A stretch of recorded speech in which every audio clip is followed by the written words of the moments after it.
Happy Tuesday and welcome back, Heat Seekers. Week 7 is in the books, and hopefully it did you well. If it didn't do you well, maybe better luck next time. I don't know.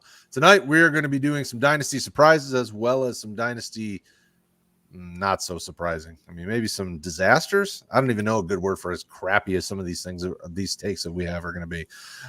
So it'll be a fun one tonight, though. So make sure you get your questions in. If you want to get some questions answered, we'll take care of you guys a little bit later. But with that being said, Mr. Leone, how are we doing tonight, my friend? I'm doing good, man. The sky is not falling here. I feel great. And how you doing down there, Sully? I'm good, man. It was a beautiful autumn day up here in the Great White North. Nothing to complain about whatsoever. Bradley, how you doing, man? It's Tuesday. When he says the sky is falling, if you see something fall on top of me, that's just my ceiling because I had a child mishap earlier today. My youngest decided to leave a sink on in our upstairs bathroom and might have had an upstairs pool going. Wasn't very long, and hopefully it's all taken care of, but we'll see. So if something falls in, you'll get a good laugh. Otherwise, tonight we're going to give you some surprises, some things that we think have been pleasantly surprising, and then also some things that have been pleasantly not surprising and more of a painstaking task for us to come up with. So it'll be interesting to see tonight. Mr. Sullivan, this is, I believe this was your topic idea, so why don't you kick us off with a surprise? I want to hijack the show first for a minute, and I want to talk about Deshaun Watson for a second. Ooh.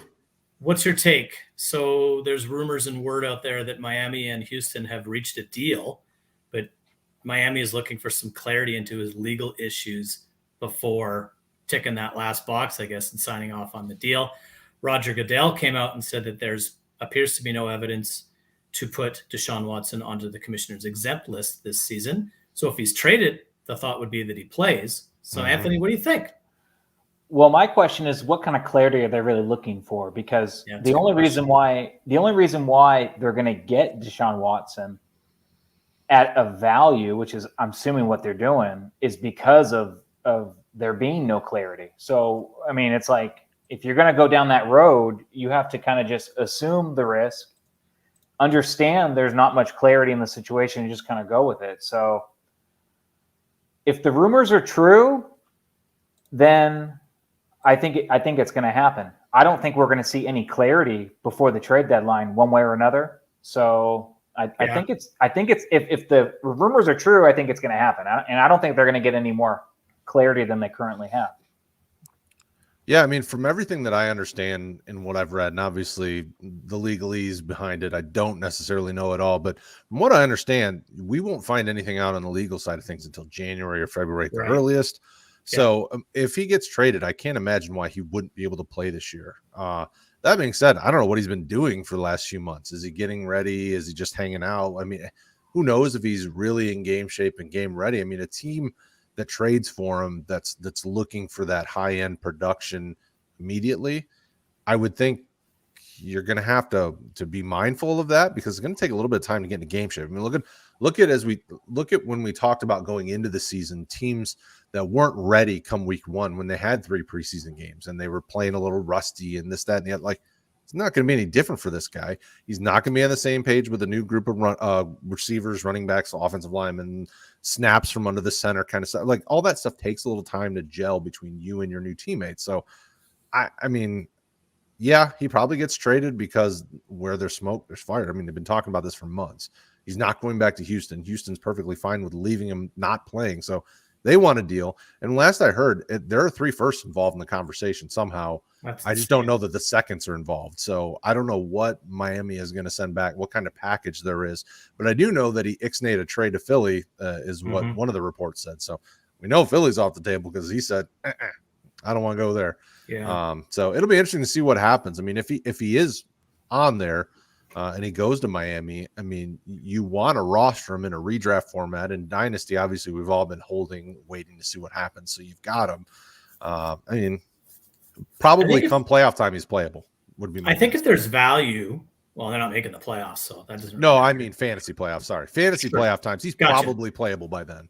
I think what makes it interesting, to Anthony's point, if there's value in the trade, and if it's 3 firsts, I don't think that's value. But if they're getting some kind of a discount due to the fact that he's dealing with what he's dealing with, and by all accounts, Tua's not involved in the deal. So you just keep starting Tua until Deshaun can get ready, and then let Deshaun play. Because what are the Dolphins? Are they 1 win, 2 wins? I think they got 2. I think they're 2-4. Did they win on Sunday? I can't remember. They lost. I think they're no, 1-6.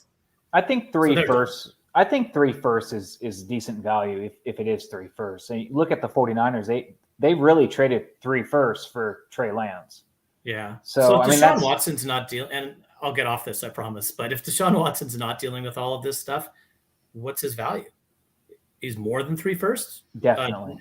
Yeah, Definitely. he is. Well, yeah, Definitely. this is so, Definitely. and that's the tough thing is this isn't a just don't- fantasy football trade. This is an NFL trade. Right. So the only thing that I can really compare it to is sort of the St. Louis, Washington RG3 kind of deal, where that was multiple firsts, multiple seconds, I think a few bodies. Like it was insane amount of capital going to St. Louis.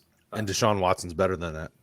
I mean, Watson has shown how good he is. And you look at the Houston Texans this year compared to last year. It's like night and day. So I could totally see Deshaun Watson taking this same roster that the Dolphins have and making them a playoff contender for sure. I agree. At the very least, he can take the ball. He can take the snap and run. That's an element that they don't have now. So.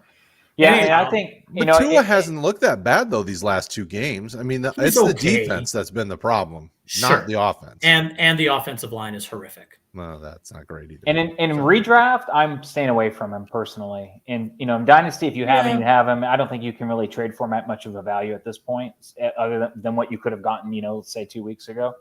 Yeah, Brad and I talked about it on the waiver show. If I'm 7-0 or 6-1 or 5-2, maybe I'll pick him up if I have a roster spot because I don't need him right away. But if I have to win, I'm not picking him up. Right.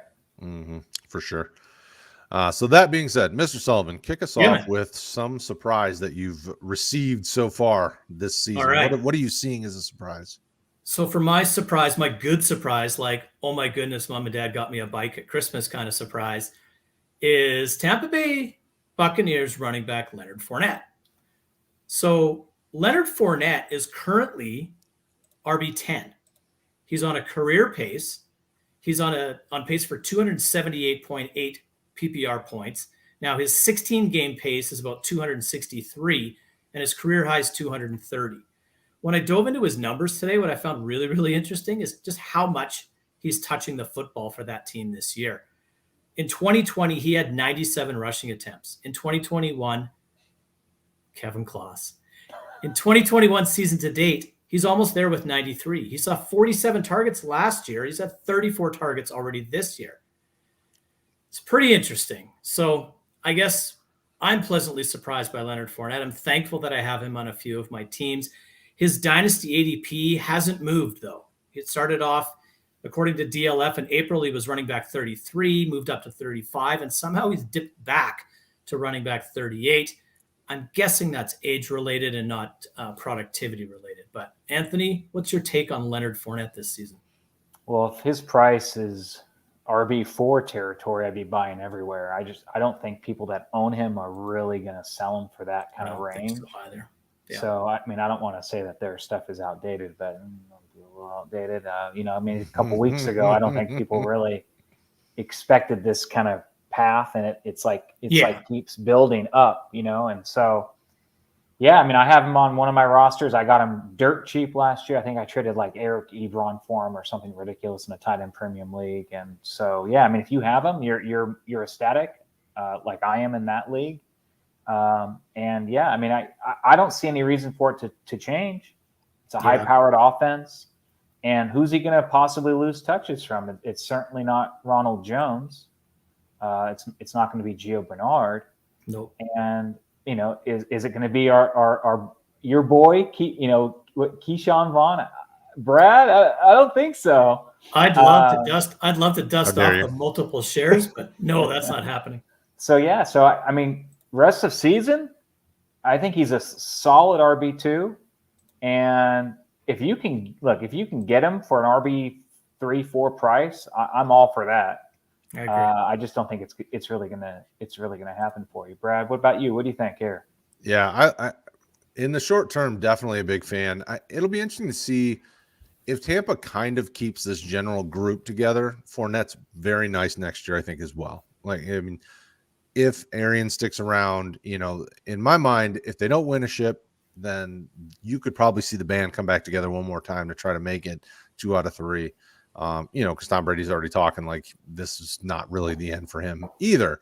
And if that's the case, Fournette can come back and still give you good value. So if you're a team that's competing or at or around the top and you need running back help, this would be a perfect guy to try to get with the sales pitch. Hey, 26-year-old running back, he's probably going to be done soon. I mean, some people buy into that myth. I don't necessarily think a guy like him, that's really the case. I think the way that he plays and how much time he hasn't played, because he was in a timeshare last year with the Rojo.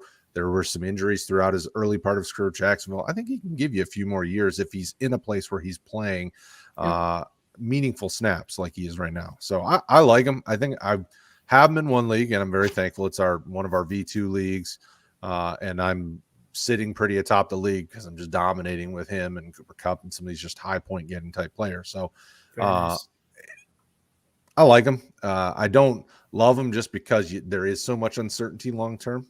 I can talk myself into where he's around. I can also talk myself into where he's not around. I mean, who knows?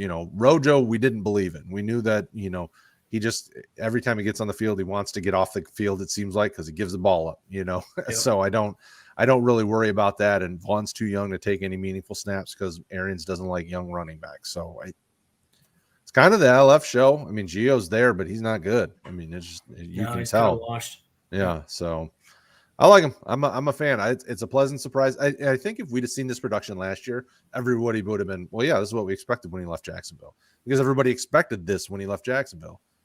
Got to Tampa Bay, and it was so up and down. And Rojo played very well. I mean, lights out for most of the season. So, all right. Would you guys rather have a mid-first, 22 first, or Leonard Fournette? I don't care whether you're contending or not for this guy. Would you rather have a mid-first or Leonard Fournette on your team? Probably a first. I'll take the pick. Okay. Yeah. But to answer your question without answering it, contending, I'm keeping him. Yeah, I mean, if you need him and he's in your RB2 spot, definitely. And what are you you can doing? get by with him as your RB1 right now. That's the crazy part. He's RB10. Yeah, RB10. Leone, you answer the question yourself, my friend, too. So what are you doing? Are you keeping the player or the pick? I agree with Hi, you Tony. guys. Oh, okay. You're taking the pick. Well, you had that grin on your face. But he always has that grin on his face. Yeah, it's just it's stuck, man. My S-eating grin. Oh, is that what it is? Okay, yeah. Fair enough. All right, so from poop to positives. So, Anthony, who's your positive fantasy? I don't even know exactly how we're naming this, but what's your good take? Did you just call Leonard Fournette poop? He's surrounded by all this stuff right now with his. Right, that so poop. Gotcha. Could be. There could be that too. My surprise. I'll one up you, Sully. You had RB10. I up that. I raise you. RB8. RB8. I like it. Cordero Patterson. That 2-ups me, by the way, not 1-ups me. And actually doesn't up you at all because he's wide receiver 8. He's wide receiver. Not running back. He's wide receiver 14. Oh. So I got that going for me too. So I'm going to 3-up you with that one. So Cordero Patterson. So now this is interesting. Cordero Patterson, I think every week is like sell high, sell high, sell high. I mean, every week we've been saying that. But man, something changed this past week. Let's go. So they had a bye week the week before, in week 6. But last week, 14 rush attempts for Cordero Patterson. Guess how many Mike Davis had? Does anyone know? It was 4. Mike Davis got hurt, though. Keep that in mind. 4 rushes. Yeah, I had Mike Davis here, and that made me mad. Yeah, I got a point out of him. I got a point out of him last week. Yeah, he got 10 yards. No targets. So, I mean, look, I think it's pretty apparent that maybe he's not the better true running back, but at least for fantasy purposes, he is the running back to own in Atlanta. And it's kind of hard to believe. I mean, I'm looking at the stats. Like, this guy has 6 touchdowns through 6 games because they had a bye week. Yeah. So he's averaging a touchdown a game. and he's catching the ball. He's running the ball. And it's not like they're giving him like kind of, gimmicky plays here and there. I mean, he's getting some running back carries, like some up the gut running back carries. So I know it's kind of weird, looking at him because, he wears like that. What does he wear? Like 83, 84, I think. 84. And he doesn't really look like a running back, but there he is. He's the running back. So yeah, I think if you're contending a late first, call me crazy, a late first for Cordero Patterson, I'm all in for that. Do you think he sustains it though? Do you really? I think he can sustain this just as easily as Leonard Fournette can in Tampa Bay, just as easily. And I don't necessarily say you're wrong, but I see an offense that has Russell Gage back in the offense, who was out since week 1. Kyle Pitts is taking that next step, it seems, on a weekly basis. Calvin Ridley's struggling still, but he's still getting over a 23% target share in that offense. And prior to last week, Mike Davis had still averaged 10 PPR fantasy points per game in every game. So he's still involved in that offense. So I'm not saying that Cordero Patterson can't sustain where he's at. Like, I don't think he's going to be RB8. Like, he might be RB16, 17 by the end of the season, which is still a great asset to have on your team. I just don't know if this man's a top 12 running back, but I also still see a wasted first-round Minnesota Vikings pick when I see him. So maybe I'm a little jaded. I'd definitely take the first for him for sure. I mean, just looking at the production, I mean, he's giving you a lot of fantasy production, but I mean, the last 2 weeks he's had double-digit carries. Hasn't amounted to a lot, but he's had touchdowns sprinkled in, which have helped. And then this week against the Dolphins, I mean, he had 14 rushing attempts. Then he only had 2 catches. I mean, and a touchdown reception. Right. Well, yeah, and he had a rushing touchdown. Didn't he have 3 of his touchdowns in one game? Yeah, so he had 3 touchdowns against Washington on 5 catches. The week prior, I think it was week 5 against the Jets. He didn't have any touchdowns, but he still caught the ball 7 times. Yeah, 7 catches and 14 rushes. Yeah. So he had 100 total yards and the 7 I mean, so if you're in a PPR format, I think this guy will continue to give you some good return. Top 20. All I'm saying is top 20, and if he's your RB2, or he can be your RB2 if he's listed as your RB, because then just in this league that I've got pulled up, he's still listed as a wide receiver. Yes, so. This would have to be a running back eligible league. Yeah, I don't play in any leagues where he's a running back. Most of my leagues, he is eligible as a running back. The only website he's not is MFL, and that's only on a couple of those leagues. Yeah, I'm about to say on MFL, I don't think he's a running back in my sleeper leagues either. But I could be wrong. He is. Yeah, at least the default is he is, yes. Cool. Yeah, so if he's eligible for RB and you're in a PPR format, I would certainly be okay with spending the price on him. But if it's not a full PPR format that you're talking about, it is. We're PPR. About, Come on, we're a PPR show. Stop. Wiggle out of this. Come on. Hey, listen. Shush your faces and listen. Not everybody does PPR. All right. So I want to make sure that I specify that, because there are guys that will be inevitably playing leagues. I mean, if he's only getting you 2 to 5 catches a week, and those catches get you no points, and he's getting you 100 total yards between rushing and receiving, I mean, it's okay, but it's not first round pick value in a non PPR format. In a PPR format, feel free to make it rain picks all you want if you want, I guess. Cool. Also, Brad, feel free to mute me in the future if you want me to shut up. You can just mute me. I know you have the power. You can just. He's got all that power over there, and since you have all that power, I would rather just cover the microphone and say shut up. I like it. You're like the voice of God. So you have all the power. Next. We're getting close to the top of the hour, and we want to have time for questions. So let's get your positive, and then we'll go a little faster with our negatives. Go for it, Bradley. I'm taking my sweet time all the time. The rookie running backs have been my positive. Like, going into this draft, everybody's like, "Oh, this rookie class." I mean, Najee should be good. Javonta's definitely good, and then a bunch of yuck. I mean, we've got like 7 running backs in like the top kind of 50 when it comes to when you're looking at running back rankings. And some of those guys are 4th, 5th, 6th round type running backs. It's been a pleasant surprise through, we're now basically the first half of the season is over almost as of next week. And we've seen a lot of really good value. Now, obviously, Najee's up there, top 10 rookie running back or top 10 running back. Javonta's up there. I think he's just outside of the top 20, maybe 21, 22, somewhere in there. And then, Michael Carter's been like we talked about preseason, slowly building into that RB role, lead running back role, and it hasn't been super sexy, but he's getting passes thrown his way and he's getting rushes. So he's very Cordero Patterson, getting you that PPR value as well as those rushing attempts. And then you've got, Elijah Mitchell. Chuba Hubbard stepped in for CMC and played very well, representing for the Great White North. And then who am I missing? This is my thing, and I'm missing Khalil Herbert. Khalil Herbert. That's who it was. Yeah, Khalil Herbert and Mitchell are two guys that we talked about that we liked here. Weren't really sure about the situation though, and I actually think I want to pat Anthony on the back. I think Anthony was the one that said he liked Elijah Mitchell better preseason than any of the other running backs. Wasn't that you that said that? Yeah, I wrote an article, Dynasty Gems, on Elijah Mitchell. It has about 2,000 hits, and somebody's counting. I can't say I've ever looked to see how many reads my articles. Oh yeah, no, Elijah Mitchell was one. I was like, I'm going to go back and check this one. So I essentially preached, hey, look, at a value, you gotta have Elijah Mitchell higher than basically anyone else, just because of. I mean, you've seen why this year, exactly why. I mean, I didn't really predict this would happen. I said it could happen, and it has happened. Yeah. And those are the gambles you got to take in Dynasty fantasy football. Yeah. Yes, sir. And it was a good choice. I mean, Elijah Mitchell, I think when all things are said, and Kenneth Gainwell, he's the other one that we didn't talk about. Gainwell is, even though Miles Sanders is hurt, for some reason, Gainwell still, we really liked Gainwell, but Sanders, we thought was the better player, but he's not been producing like the better player. I mean, Gainwell. He was coming really on, man. I cursed him on Sunday. I was starting him all over the joint, and then he got hurt. So if you need to blame somebody, just blame me.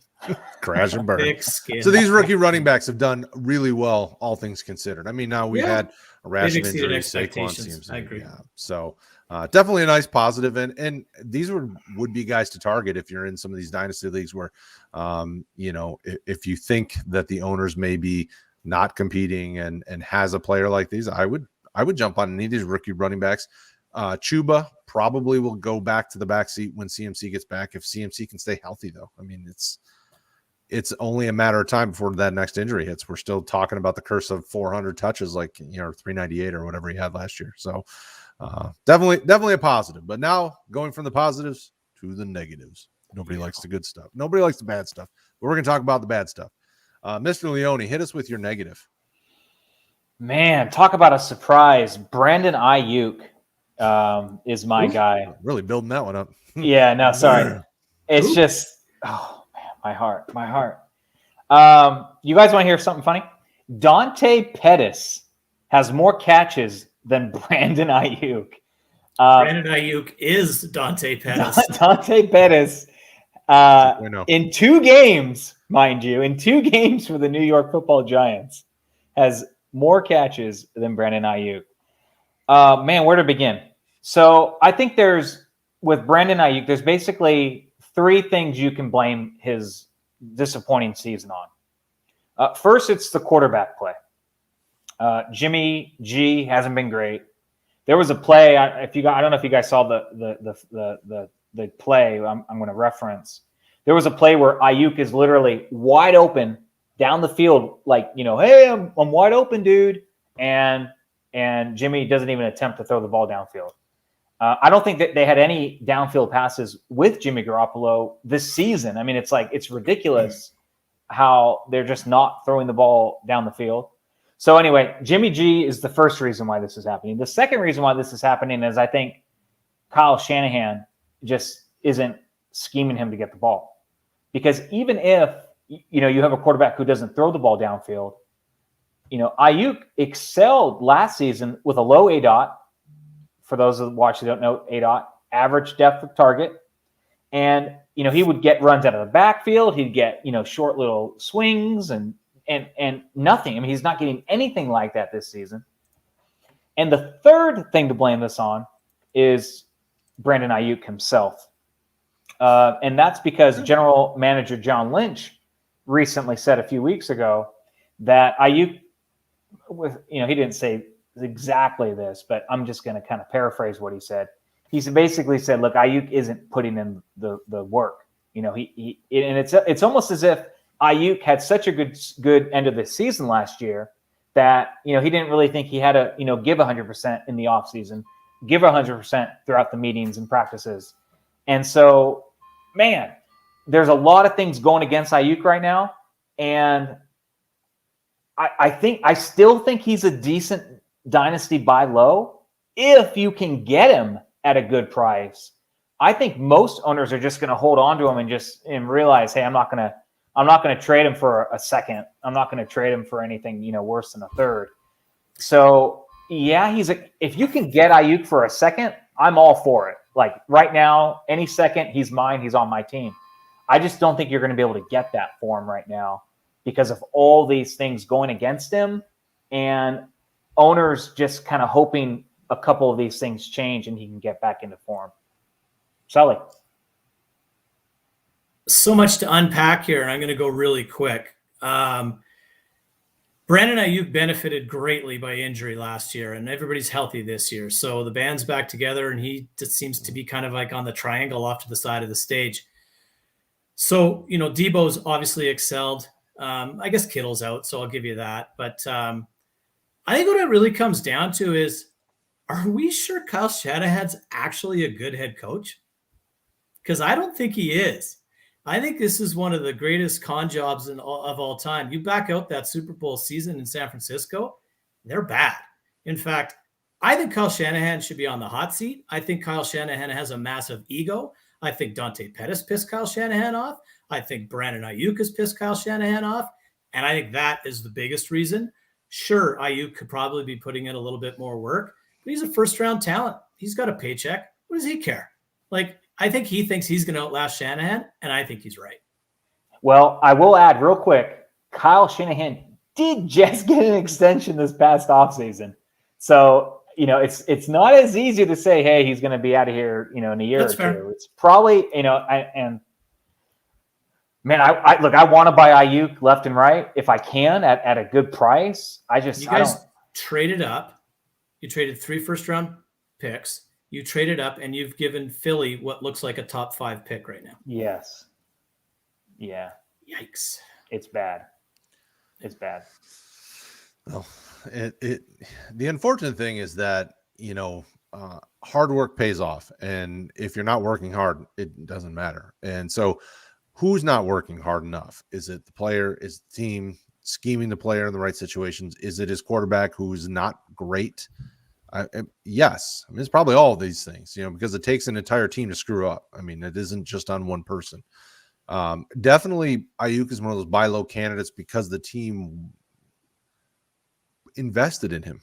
Dante Pettis was what, a third or fourth round pick? Third. Yeah. Second. Oh, was he a second?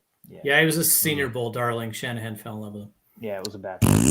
So, he had to be fair. Why is that a bad second round pick? Dante Pettis had a third, fourth round grade by most people, but yeah, he was taken in the second round. But that's not a bad pick. Look at how he's producing. He's phenomenal. Ray, I think Ray's just trying to give me some good right here. I would rather have a Dan Campbell type coach. I would too. I got one. Unfortunately, I just have an 0-7 team to go. I'm a huge fan of Ray, but that's a batshit crazy statement there. What are you talking about? Dan Campbell's. You'd rather have Dan Campbell than Kyle Shanahan? Well, so if Shanahan's not worthy of a head coaching job, so you're saying Dan Campbell isn't either then? Well, I don't know. Maybe Dan Campbell should win a game first, and then we can enter him into the conversation. Well, you got to thank Matty P and Bob Quinn and the New England boys for that business. Isn't it awesome how you Lions always have an excuse dating back to 1950 what? Hey, we won 3 titles in the 50s. How about you suck it up, Buttercup? It's good. I've been to 4 Super Bowls and lost them all. Woohoo! I think mine is better. By winning? I don't know about that. I would rather have championships in the 50s than losses in the Super Bowl. Unfortunately, we are not on Apple. Well, I think we do. Actually, Sully's 2 Cents is on Apple Podcasts. So make Sully's 2 Cents is on hiatus at the moment, and I apologize to the folks that have tuned into that in the past. I'll get it going back again. It's been focusing on this stuff and written content lately. I apologize. It's getting spicy in here with the sweet Dan Campbell takes. This may become Kevin the Dan Claus. Campbell takes. What's with all these guys that I have so much respect for coming in with such terrible takes? Because you're wrong. Must be. Mm-hmm. Thank you. Brad, what's your poopy on a cracker other than your own football team? You know what? But the funniest thing though is my team is terrible, but at least they're pulling out all the stops and they're still playing together. I love how they played on Sunday. Don't get me wrong. Like it's hilarious. I'm like, you know, you're going to lose, right? You're just doing this because this, like, I felt like the annexation of Puerto Rico was going to come out and they were going to do the play where they drop the football on the ground and somebody else picks it up and runs with it and all sorts of crazy stuff. So my crappy take though is Mike Davis. Like going into the season, everybody thought Mike Davis was going to be like a top 5 RB and he was going to be the next Derrick Henry because Arthur Smith was there and blah, blah. Cordero Patterson outplayed you, dude. Like you're losing. I mean, I know you're hurt this week, but they're using Cordero. Wait your turn. Wow, how is Cordero Patterson not outplaying Mike Davis? I mean, like they're okay. Yes, Mike Davis is getting more rushing attempts, but Cordero Patterson's making the most of his opportunities where Mike Davis is not. Don't get me wrong. I want neither of them long term. Cordero is definitely fine if you're competing for this year, but definitely not top a guy. 20. I'm not looking at long term. Mike Davis was a guy I really wasn't high on. I do have one share of him because I got him for cheap, but I would sell him too if I could. So Sullivan, how is Mike Davis outperforming Cordero? And tell me how you're wrong. He's not. Well, we're agreeing. But if we're talking about expectations here, we've established that Cordero Patterson has vastly exceeded expectations almost everywhere except for Minnesota, that piece of crap. But Mike Davis, where did you draft Mike Davis? Like, what were your expectations for Mike Davis at the beginning of the season? Maybe an RB2 season if everything fell in place for him? In a redraft format? No, I never draft Mike Davis. So, but ADP had him as an RB2. If you were an astute fantasy analyst that did rankings, where would you rank Mike Davis at the start of the season for this year? Just let's make it easy for just this season. Coming into it, everyone thought he was Atlanta's top running back. So I mean, you had to put him he was in the top 20 conversation, like for running backs, top 20 running backs. You know what, 10 to 15. So prior to last week, where he was injured and had 4 carries for 10 yards, he was giving you at least 10 PPR points a week. So was he not meeting his expectations? Like he's a flex. Yeah, but I don't think people were ranking him as a flex. I mean, plenty of people, and I think even people that we've had on our shows thought of him as going to be kind of this breakout candidate because he was so because of what a he few did times. last year, and because he was so a few times. But if you tuned into Roto Heat, you would have known that we all cautioned that because of how he finished last season. Like I cautioned it just because I didn't like him. I was like, he's not a very good fantasy football. You're just mean. And don't get me wrong. I'm not sitting here saying that Mike Davis has been a pleasant surprise, but I think Mike Davis has been kind of what I expected him to be. Anthony? Yeah, I mean, I wasn't very high on Mike Davis just because I didn't have much faith in Atlanta overall. You know, I kind of pictured them being more of a passing down from behind type team with their defense. So, yeah, I mean, I kind of more agree with Sully on this one overall. You know, I don't think people had, very high expectations for Davis to begin with. But yeah, I mean, you can make the argument, he's disappointed. I don't think most people by week 7 would think that in a redraft league, he's droppable right now. I mean, you could drop Mike Davis today, and I don't think anyone would blame. You just proved my point. Sully You're not dropping 10 points a week. Come on. But he's not going to average 10 points the rest of the season. He's just not. What's the outlier this season? Every game he has except for one. Yeah, but the last time from weeks 1 to 5, yeah, he's averaged 10 points. But it's week 8.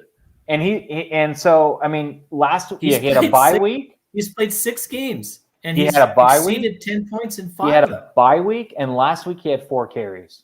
So if you think he's going to average 10 points to finish the season, he got hurt. He's not going to average 10 points to finish the season. The only thing he's hurting is fantasy football owners' hearts. All right, people were expecting more out of him.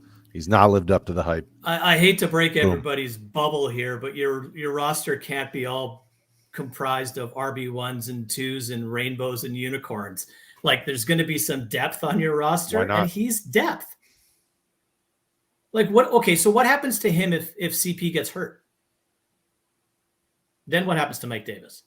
I think he'll average. Is Quadre Allison still on the team? He'll average 10 points a game. Okay. Marlon Mack? I don't know. Okay, move on. Who's next? Is it me? I think we got through everybody, didn't we? No, I got my last all right. guy. Yeah, and I'll do this really quick so we can get to I'm going to say this guy was amazing. Whatever Who's it your is, stank? you're wrong. Who's your you can stank? do whatever you want, and it's not so much stank, and it's just pure disappointment, and it's Allen Robinson. The dude's wide receiver 59 right now. The disappointment should be the entire Chicago Bears offense. Poor Allen Robinson. He needs to get out of there. Allow me to expand on my thoughts. He enters this week as wide receiver 59. He's put up a total of 54 points this season. In weeks 1 through 7 a year ago, he was wide receiver 11. He had 110 points. He averaged 15.8 points per game last year, 7.7 points per game this year.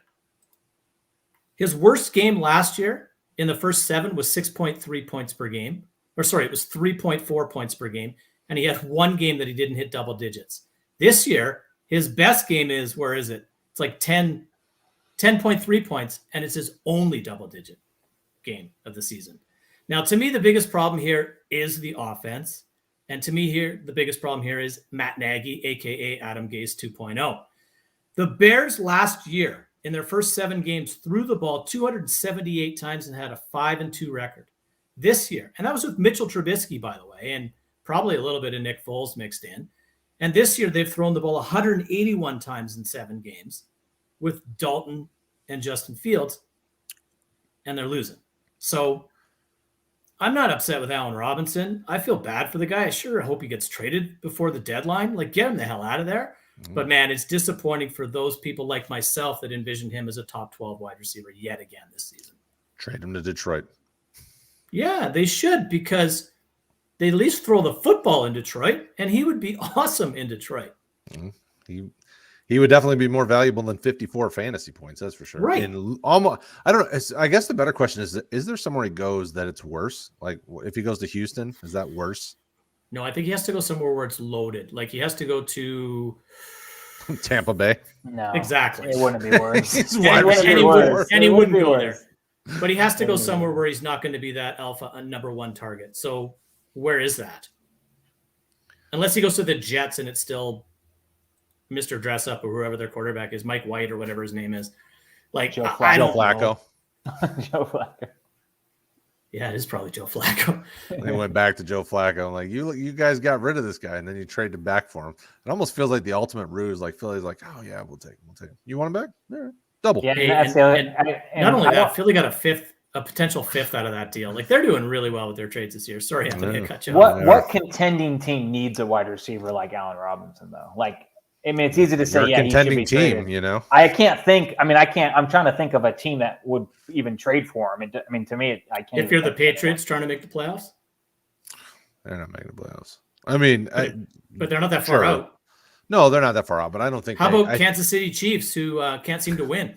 They could use a wide receiver too. They need to trade for things. They need to trade for some offensive linemen because that's still the problem, even with all the changes that they made. All those rookie offensive linemen are not ready and not developed enough. So how about the Raiders? Veterans. How about the Raiders? Run them out there with Ruggs and Renfro and Waller. That'd be a hell of an offense. No, they don't need him. They're doing just fine. They don't need him. I think that could be a situation where he would. I would think it probably would still be an improvement over Chicago. I just don't know how much of an improvement because that offense. I mean, that offense has looked kind of still shaky after all the change. I mean, it's been okay, but I still at least moving the ball though, right? Yeah. Oh, he is absolutely moving the ball. But I don't think there's a situation that's any worse. I mean, Houston might be worse just because they're not able to do what they want to do and pass a lot. But maybe when Tyrod comes back, it looks different. Yeah, but Brandon Cooks is still getting volume. There's only one game where he kind of got shut out, and that was the Patriots just took him away. But other than that, he's still getting targets and fantasy points. Yeah. Anyhow, Allen Robinson. Khalif Raymond has more fantasy points than Allen Robinson. That's disgusting. They target him. I find that personally, I'm offended by that statement. Raymond. 5'9", speedy Khalif Raymond. All right. So now we're on to the Q&A portion of the show. Hopefully you've enjoyed that. If you enjoyed that after the fact and you're watching this after the fact, make sure you comment below. Let us know what you think Let us know what you think of these positives and negatives, or maybe if you got your own surprise or disaster so far through the season. Yeah, hit the like button, subscribe, notification bell. If you enjoyed that, what is wrong with you? No, that was highly entertaining. I thought that was one of our better. I'll tell you, I'm on point. All right. Speaking of on point, Patrick Sally. I was offered Gallup and a 2022 second for Fournette. Check. Yeah, I'd be okay with it. The reason I like that is because I think Michael Gallup's somewhere else next year, and I think somewhere else could be good for him. Yeah, Chicago. no, I like the deal. No. I mean, if you're contending and you're starting Fournette every week, that's the only hesitation I have. Yeah, but Gallup's coming back off IR now, so then you can slot still, him in. Anthony's right. If you're contending, you're not looking to make that trade unless you have some horrific wide receiver team. Or really deep at running back, which no one is.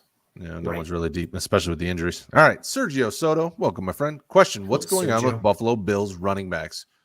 And who is better, Moss or Singletary? I mean, this is kind of Buffalo's offense. I mean, it's a 3-man running game with a quarterback and 2 running backs. It's very game script dependent, based on what the defense is giving them, which guy gets more touches. I mean, Singletary's getting some passes. I mean, Moss is probably the most fantasy relevant of the two, but I mean, Singletary could be from a week to week if they pass it to him a little more. There's just so many options.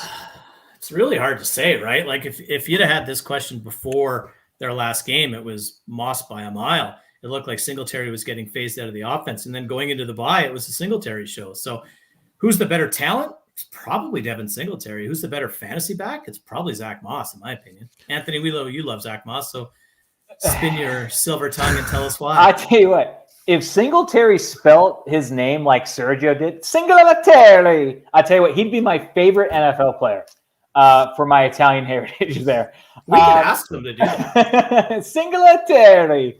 But no, I mean, seriously, I have a roster where I own both of them, and it's like I don't want to have to start one of them. Like, they're both on my bench. I don't want to have to make that decision. It really kind of reminds me when New England, I think it was LeGarrette Blount and James White, they had that season where it was like you didn't know what the game script was going to be. You didn't know who to start. And it's like every time you thought it was going to be one way, it went the other way. And like these are the situations where it's like, I really don't want to have to pick one because you never know which one is really going to have the game. So, I mean, of them two, if I just had to pick one, I'm gonna side with our boy Kevin and just go with Singletary. But I do think that it's really close. All right, so this one's way too early to answer, Jay. But we will. But I caveat of come back Sunday morning and talk to the Boomer Bus guys and make sure this question gets answered. Special treat for you this Sunday. Special treat. Not saying anything else. It'll be a banger. All right. Need 2 wide receivers this weekend. Sutton, Marvin Jones, Claypool, Julio, and Judy. Sutton and probably Claypool or MJJ. Who do they play? I need to know who they play. It doesn't matter. Sutton. Okay. Cody, if you're watching Cody, you're matter wrong. Who they play. It doesn't matter. Cortland Sutton's going to get you them. He's going to get, if you're not worried about the double digits, like he's getting you the double digits. All right. How did he do last week against Denver or against Cleveland? I'm sure he did fine. Hold on, I'll check. I know I started him in a bunch of leagues that I've won, so I'm sure he did 5 fine. for 68. So yeah, he did okay. Yeah, you got to start. Okay. Sorry, Cortland Sutton is a weekly start. I agree. I don't want to start Marvin Jones.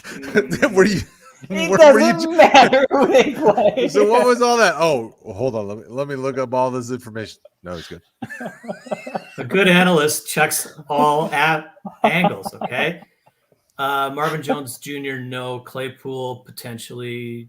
Julio no. Judy coming back off IR no. So I would go with Sutton and Claypool myself, but I agree with Brad. It's early.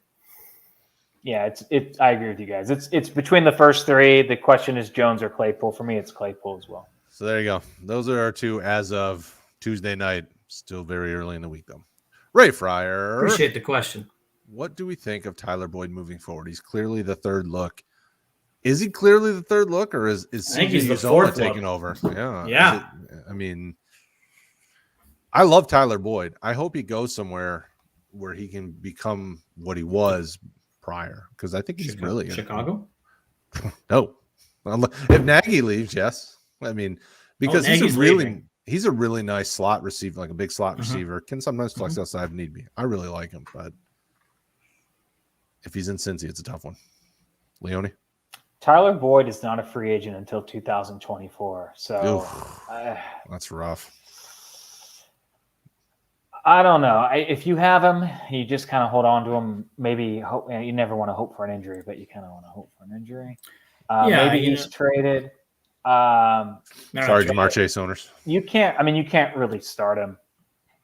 So I think you just have to hold him. He's just one of those guys you just have to kind of sit on and only use if you have like last week, with all the buys everywhere. It's like, yeah, he's a guy where he's at the end of your bench, and if you got to throw him in, you got to throw him in, hope for a touchdown. But there's just not much there. You can't really move him at this point. Is he droppable in redraft? Yes. Yeah. But I'd rather keep him over Mike Davis. That was where I was going. It's because he's not getting you 10 points a game, you jerks. I'd keep Mike Davis over Boyd. Yeah, I would, because I know that I'm getting consistent production. Yeah, position scarcity. Before Sully's head explodes from it and the enormity of it. You're the one that needs to worry about what's above you, my friend, not me. My head's fine. It's what's going to come down on it. Not when it all comes down. Sally again. What? Patrick Sally again. Would you look to sell off CMC now? If so, what would you look for in return? Or when should you try to sell him? I don't think you can sell him right now just because of the injuries, right? Right. So his value is probably at its ultimate low point right now. I'm hoping that he comes back and that he pops and he goes off, and then I'm looking to move him. So if he can come back and give you 30 points a game like he has for the last full season and the other 4 or 5 games that he's played, if he can do that again, man, I'm getting out. But I'm concerned that he can't. So I would hold for now and hope for the best, that his value increases, and then move him then. Yeah, I think you have to hope that he has a good kind of period of time at the end of the season and building up the hype, and then you trade him in the off season. I don't think you can trade him right now. Oh, I disagree with that. I think if he has one 30 bomb, and there's a contending team that needs a running back, I think you could trade him right then. I don't think you need to wait for him to get hurt again. Yeah, you can, but you're not going to get the CMC price tag package with it that you would have if you traded him early in the season. I don't think so personally, but yeah, I'll trade you for him, Ray, right now. Let's go. All right, there you go. All right, so the Chosen Rose, welcome. I just traded away Corey Davis and Zach Ertz for Antonio Brown. If you're contending, I think it's a good move. If you're contending, I mean, Antonio Brown's pretty big part of that offense. I think that's a good trade in all formats, regardless of scoring or dynasty or redraft or keeper. That's a good trade. Agreed. If you're getting AB. There you go. All right. Chosen Rose is a great handle, by the way, too. Yeah, I like it. It's nice. All right. So let's see what's next. I don't know if you had something you were going with that, so I was waiting to see if you're going to say. No, something. I just Kevin Claus watches The Bachelor religiously, and he's a big fan of our show, so I thought he would like the Chosen Rose as a handle. Oh.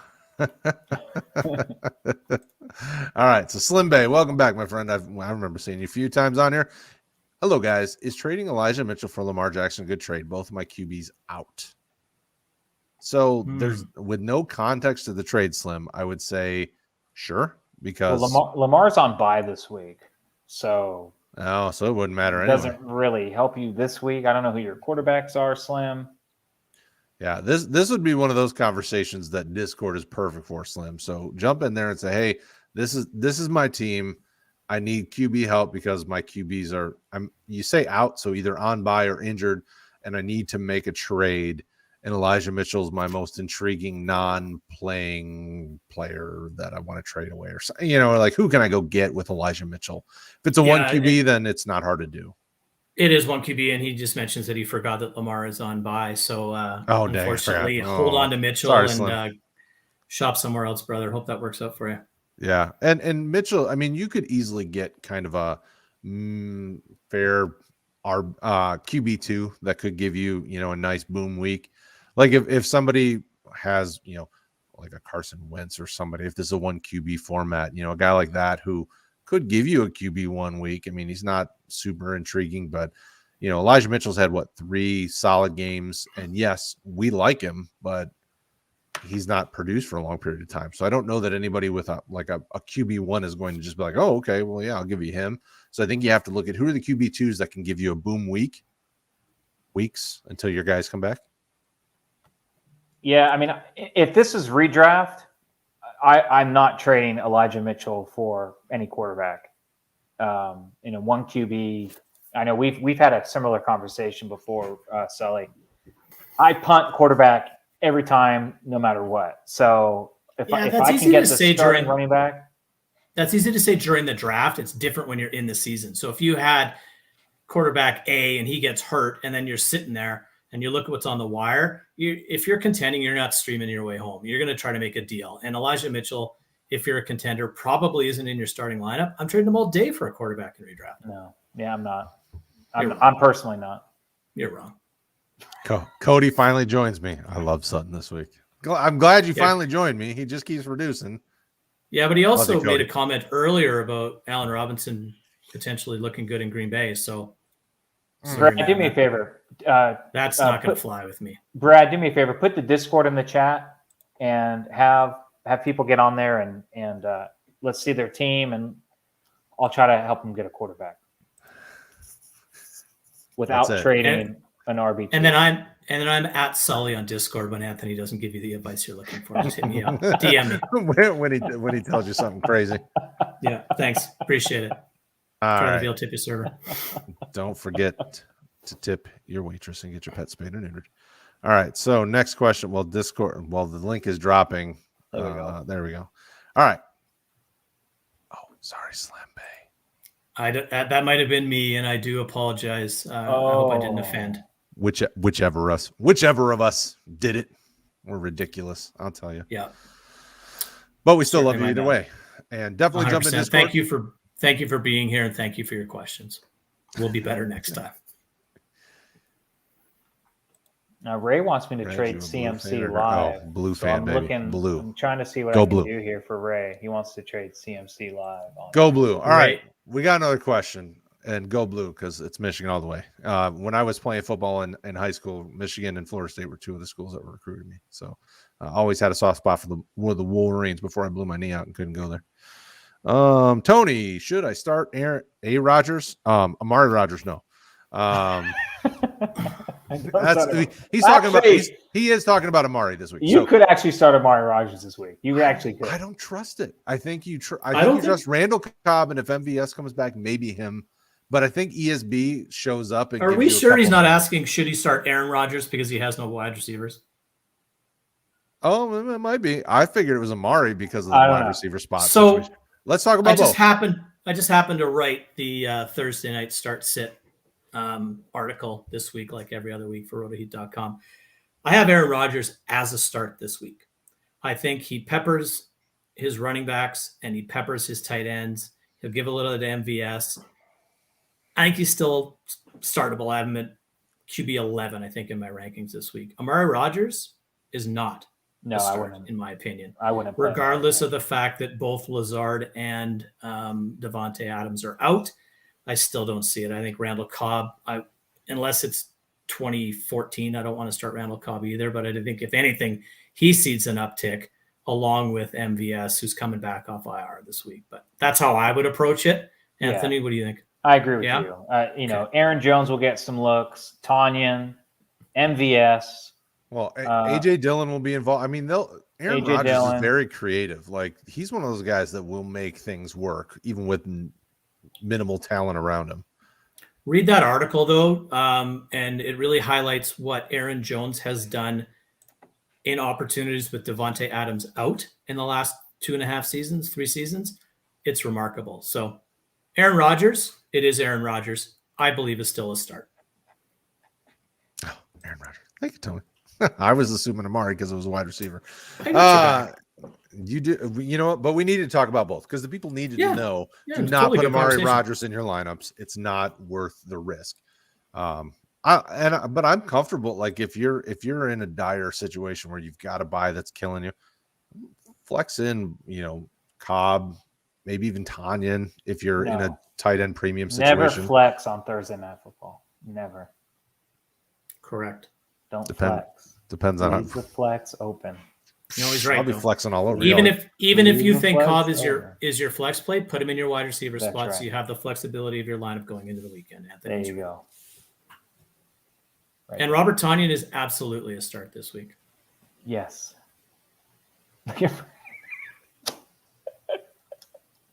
I'm just going to shut my ever mouth and let you guys run this show, seeing as obviously. Really, I think we No, are I'm just anyway. kidding. So No, I I don't know about that.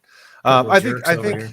I don't have a problem with that. I'm one of those guys that typically set my lineup, and short of injury, my lineup is my lineup because I trust my judgment. So I don't worry too much about all that.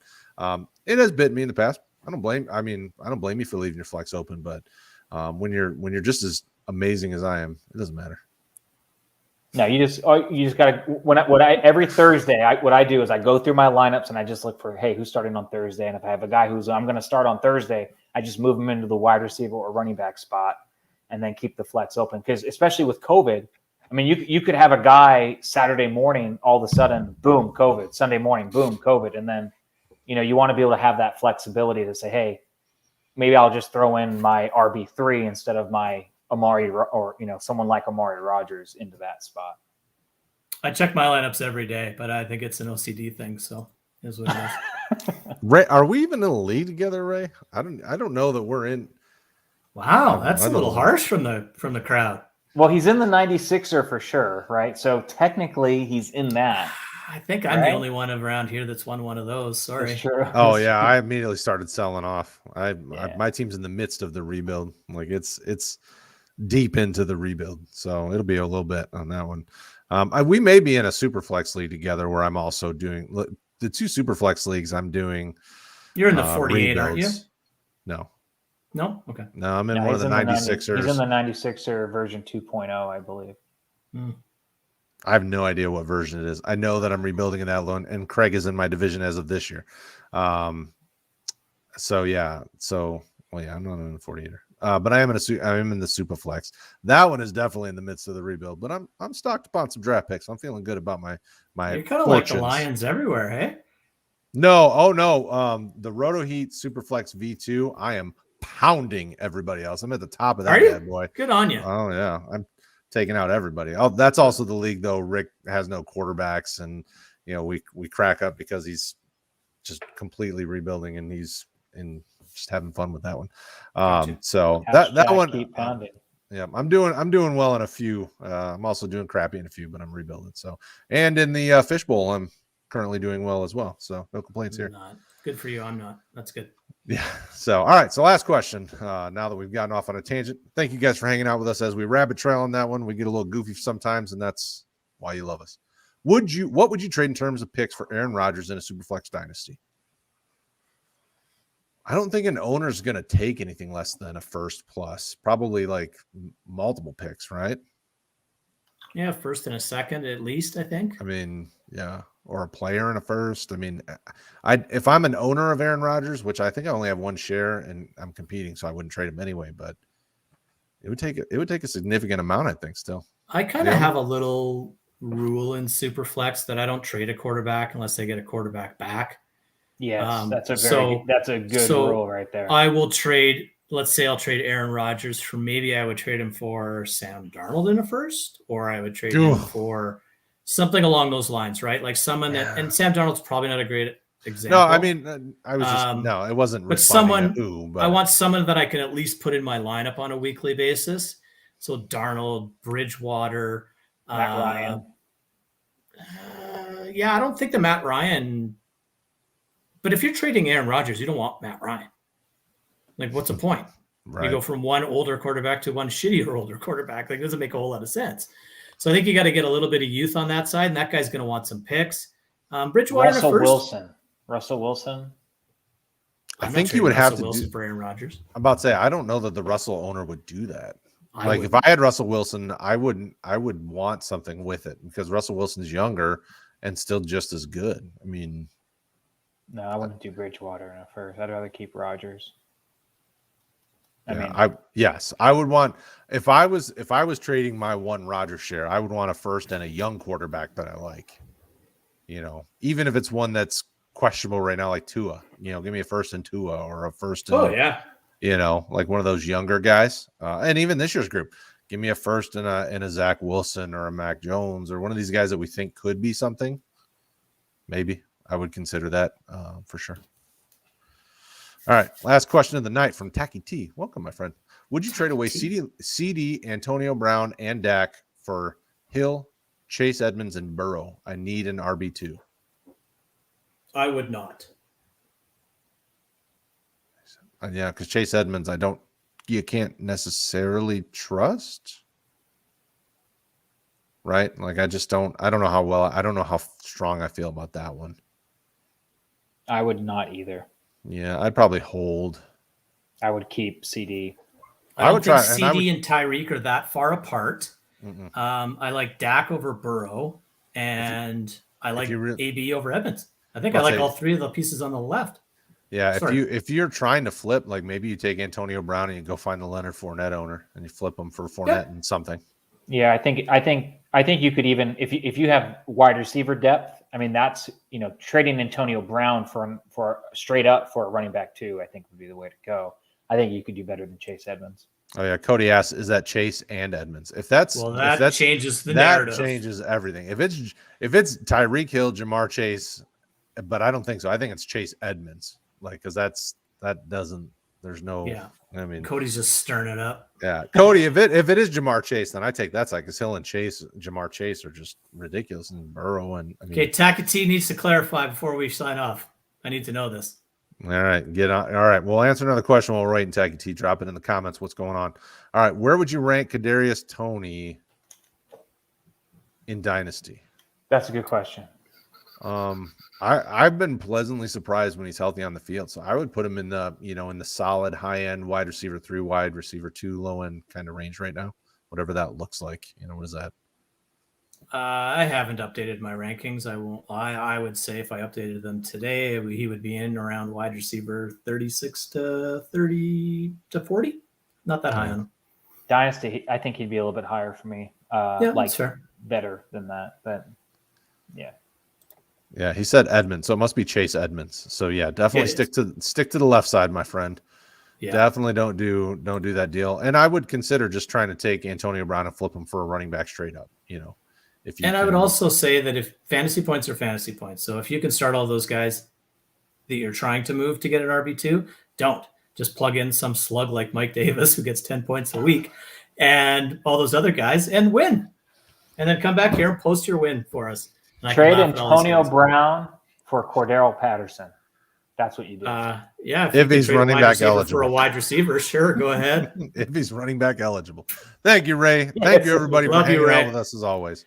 Don't forget, tomorrow night, we're back with the Redraft Show. It's Bryce, Cody, and I on here chit-chatting and having a good time. And then Thursday night, we got football. And Sunday morning, it'll be, Sully, you might be on. You've been on a bunch here lately with the guys. Yeah, I'm kind of a regular now. I like it. It's super fun. It gets me up on Sunday morning. It gets me going and gets starting talking starts and sits and makes you start thinking about your own lineups. And I've made a few good decisions based on the feedback of the other 3 gentlemen I'm on the show with. So it's definitely beneficial to tune in Sunday mornings. Sunday morning, boom or bust. And we'll see you guys later. Okay.